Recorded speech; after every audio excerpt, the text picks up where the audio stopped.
Hei, ma tahtsin sinuga jagada ühte taipamist, ma olen siin jälle külmetamas. Tahtsin jagada ühte taipamist, mis ma eile sain seoses Kristusteadvusega, seoses ärkamisega ja valgustumisega. Ma olen varasemalt ka rääkinud, ma ei tea, kas ma siin videotes olen rääkinud, aga oma Instagramis olen ma kirjutanud küll ühe postituse Kristusteadvusest väga pinnapealselt. Ja mulle tuli üldse meelde, kas ma sellest olen rohkem rääkinud, aga väga tugev tunne oli praegu jagada seda. Taustaks mu jagamisele võivad kosta siin laste kilked, nii et ärge tehke välja.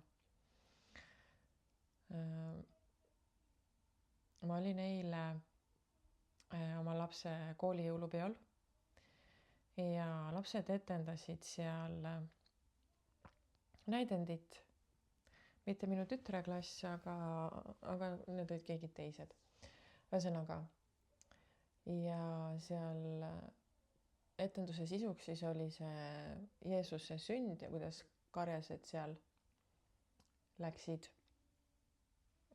Jeesus lapse juurde. Ja mulle jäi kõlama üks lause, mida üks karjane siis ütles. Mul ei ole see sõna-sõnalt meeles, aga see umbes kõlas nii, et aasta kõige pimedamal ööl on taevas kõige eredam täht või tõusis taevasse kõige eredam täht, et valgustada teed siis sinna Petlemma Jeesus lapse juurde. Ja kuna ma ei ole ühegi religiooni pooldaja otseselt ja minu jaoks kristlus on inimeste loodud, mitte Jumalaga Jeesuse loodud, vaid inimeste loodud ja on väga tugevalt kõrvale kaldunud teaduste poolt mõjutatud ja põhineb hirmupoliitikal, siis Jeesusest rääkimine tundub natukene veider, aga ma usun Jeesust, aga ma ei ole kristluse ja kiriku pooldaja. Olgu see öeldud. Aga ühesõnaga, kuhu ma oma jutuga jõuda tahan, mul on nii raske oma taipamist võtta loogiliselt kokku, aga ma üritan seda edastada. Ühesõnaga, kõige pimedamal ööl särab taevas kõige eredam täht, mis valgustab teed. Ehk ülekantud sümboolses tähenduses meil on ka praegu see pööriaeg, mis ongi aasta kõige pimedam aeg. Ja kui me räägime siin pimedusest, ehk siis hingepimedusest, me räägime siin varjudest, oma hingevarjudest, oma sellisest hingepime öö on ka selline olemas, kus inimene kukub oma varjude sügavasse tervendusse, mis on emotsionaalselt väljakutsuv. Ja mida sügavamale me oma egohaavadesse, oma hingevarjudesse sukeldume, seda suurem valgus on seal peidus. Seda suurem vabastus seal on peidus, ehk siis mida vastikum trigger, mida suurem trauma, mida sügavam pimedus sinu hinges on, seda suurem vabastus on. Ja kelleks Jeesust peetakse vabastajaks, eks ole.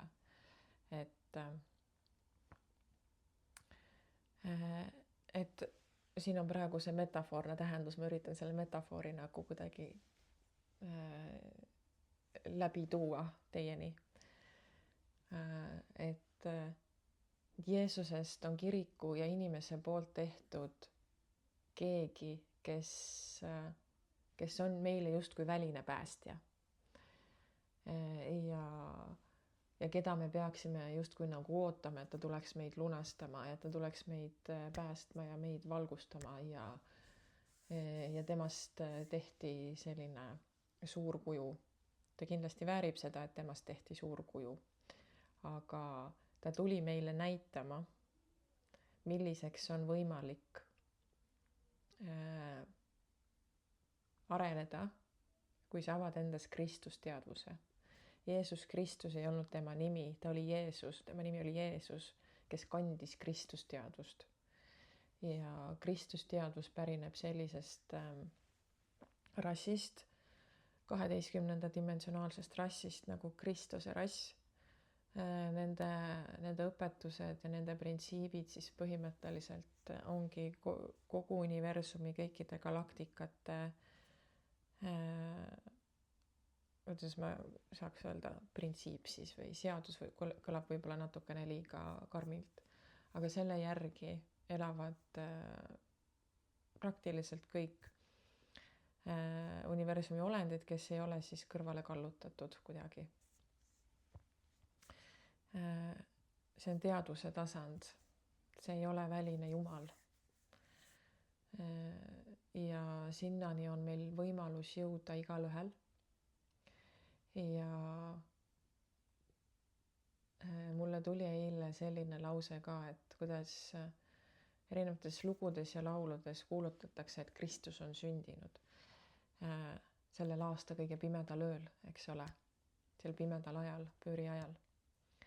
See tähendab seda, et kõige pimedamal oma hinge valus, oma nendes varjudes trigerites, mis ma siin enne kokku lugesin, toimub kõige suurem ärkamine kristusteadvusesse. Toimub see kõige suurem heureega, kus toimub sinu nii-öelda valgustumine,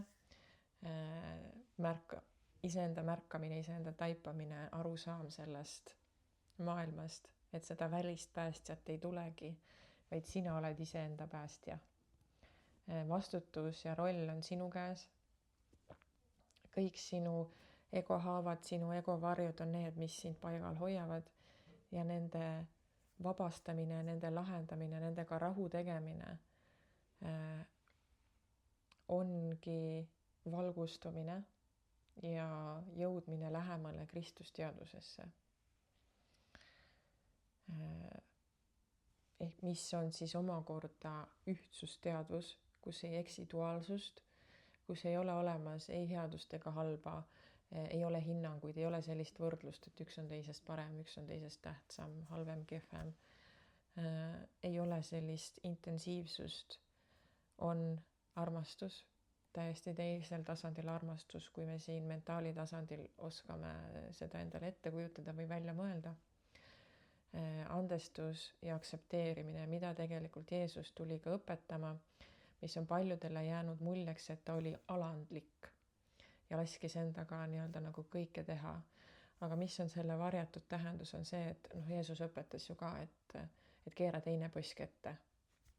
See ei tähenda seda, et sa pead laskma endaga kõike teha, see tähendab seda, et toimugu väliselt nii palju kui tahes, rabelegu see inimene sinu vastas palju tahes, see ikka õiguta sind. Ma võin sulle anda selle põse, ma võin anda sulle selle põse, mitte midagi ei muutu minu seisundis. See ei ole alandlikkus, see ei ole allaandmine, see ei ole passiivsus. Ta oli endaga lihtsalt niivõrd keskmes ja kohal, et see, mis ümbritsevalt toimus, temas ei muutunud mitte midagi. Ükski trigger ei tõusnud, ükski ego haav talle ei reageerinud, sest tal olid need täielikult ära tervendatud. Ja ta tuli meile näitama ka seda, et kui sa oled täielikult valgustunud, on sul võimalik koos oma füüsilise kehaga siit astraaltasandist lahkuda. Praegu elame me sellises reaalsuses, et kui meil on aeg siit tasandilt lahkuda, siis me jätame oma keha maha. Me ei lahku koos kehaga, me vahetame oma keha või siis meie hing lahkub üldse. Kui me keha vahetame, siis me tuleme tagasi muidugi. Aga Jeesus ja ka Maarja Magdalena näitasid seda, et koos oma kehaga on võimalik lahkuda.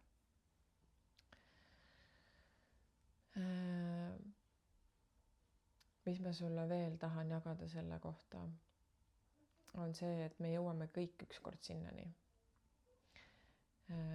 Ja Jeesuse teine tulemine ei ole see, et ta tuleb taevast alla ja tuleb päästma neid, kes on siis temale kuulekad olnud. Jeesuse teine tulemine tähendab seda, et meis kõigis endas ärkab Kristus. Seesama Kristus on sündinud, mis ma ütlesin. Et sinus on Kristus sündinud, sa ärkad sellesse teadusesse, sa valgustud ja võtad selle Kristusteaduse endas kätte. endas vastu, ja see on Kristuse teine tulemine. See ei ole väline päästja, see ei ole see patsiga tüüp, on ju, kes ta oli, vaid see on see ärkamine sinu sees, iseendasse, mitte millegile välisele, vaid ärkamine iseendasse, iseenda sügavusse, iseenda väkke. Ja see isa, kellega Kristus rääkis, keda Kristus nimetas isaks, oli tõenäoliselt tema kõrgem mina. Ei olnud see habemega tüüp seal taevas. Jumal ei ole ei mees ega naine, Jumal on energia. Jumal, see habemega Jumal ei saatnud Kristust siia. Kristus saadeti Siiriuselt läbi preestrinnade Egiptuses, nagu Neitsi Maarja oli.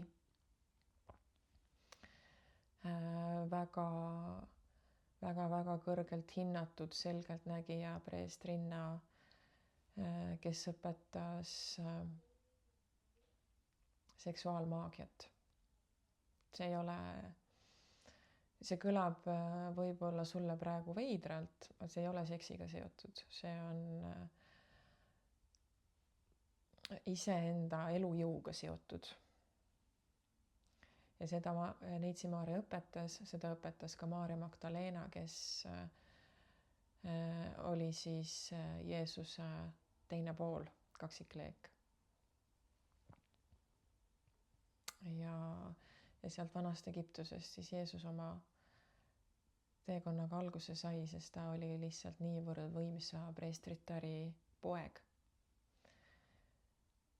Ja saadeti meile siis siia Siiriuselt, et meile eeskujuks, kuna planeet Maa kukkus tol perioodil aina rohkem ja rohkem pimedusse, siis saadeti vabastaja, selles mõttes vabastajad, kes näitaks meile teed, kes näitaks, kuhu on võimalik jõuda iseenda arenguga, aga inimene ei taha ise areneda. Inimene tahab, et see päästja tuleks väliselt, sest valdav enamus inimkonnast on ohvrirollis kinni ja ootab endiselt, et väliselt midagi juhtuks. Ma ei ütle, et ma ise musternäidis oleksin sellele, aga hakkan juba aru saama, et ikkagi tuleb vastutus iseenda kätte võtta kõige selle eest, mida ma väliselt kogen, kõik need inimesed, keda ma väliselt kogen, kõik need sündmused, mida ma väliselt kogen. See on minu vastutus. Ja see on minu peegeldus, minu sisemaailma peegeldus. Ja ongi seotud ainult minuga. See ei ole isekus, see on arusaamine, et ma suudan kõike mõjutada tegelikult oma teadvustasandiga. Vot, ja kuna meil on praegu selline aasta kõige pimedam periood, kogu aeg on nii pime, see on juba nii väsitav tegelikult, aga see pimedus sümboliseerib seda, et valgus on tärkamas. Ja vanad eestlased juba vanade traditsioonide kohaselt siin kõige pimedamal pööri ajal valmistusid valgust vastu võtma, sest kõige pimedamal ajal on võimalik vastu võtta või on võimalik leida see kõige suurem valgus, see oma hinge valgus, oma hinge soojus, oma hinge armastus, mille kehastaja ka Jeesus oli. Ja mida ta tuli meile näitama, aga mida tol hetkel inimkond ei suutnud omaks võtta ja millest kujunes väga moonutatud narratiiv kiriku ja kõrvale kaldunud teadvuste poolt.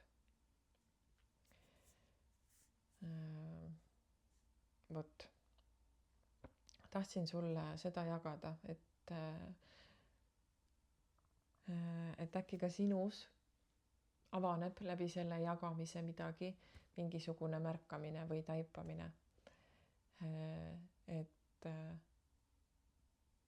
Et kui väekas sa ise oled tegelikult, kui sa tahad aru saada, kui väekas sa oled, siis vaata, kes oli Jeesus.